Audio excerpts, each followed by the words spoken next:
Hello, welcome back. आपका स्वागत है मेरा यूट्यूब चैनल पे। आज हम लोग टीपीडी दीक्षा टीपीडी इंटरमीडिएट कोर्स 5 के क्वेश्चन जो पैकेज आकलन है उसका हम लोग अध्ययन करेंगे। चलिए, पहला क्वेश्चन जो है, मोनिका जी की कक्षा 2 में बच्चे अक्सर एक ही शब्द के अलग अलग तरह से हिजे लिखते हैं। इस स्तर पर उनकी कौन सी प्रतिक्रिया सभी बच्चों के हिजे विकास में मदद कर सकती है?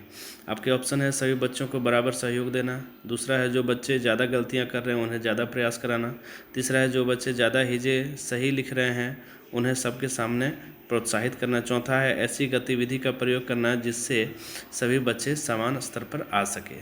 तो इसका पहला आंसर है, आपका आंसर ये होगा, सभी बच्चों को बराबर सहयोग देना। चलिए, दूसरा है, कक्षा 1 की अध्यापिका रानी जी ने अपनी कक्षा में रंगीन और आसान नियम वाले पैटर्न के साथ शुरुआत की। आपको क्या लगता है, रंगीन पैटर्न के साथ छोटी कक्षा में शुरुआत करना क्या अच्छा विचार रहेगा? आपका ऑप्शन देखिए, सही नहीं होगा क्योंकि छोटे बच्चों को इस कक्षा तक रंगों की अच्छी पहचान नहीं होती है।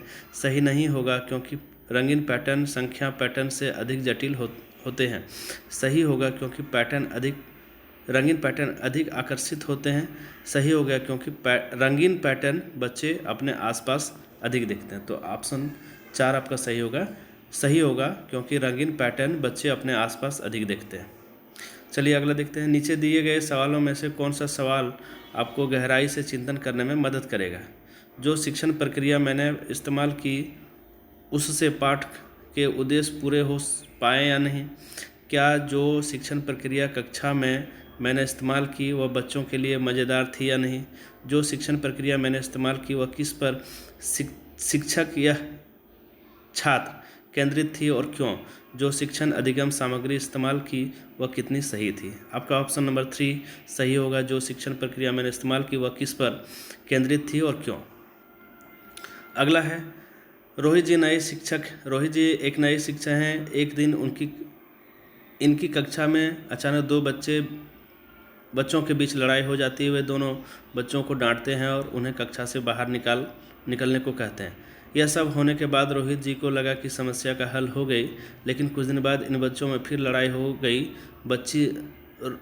गई। रोहित जी बच्चों के बीच हो रही लड़ाई और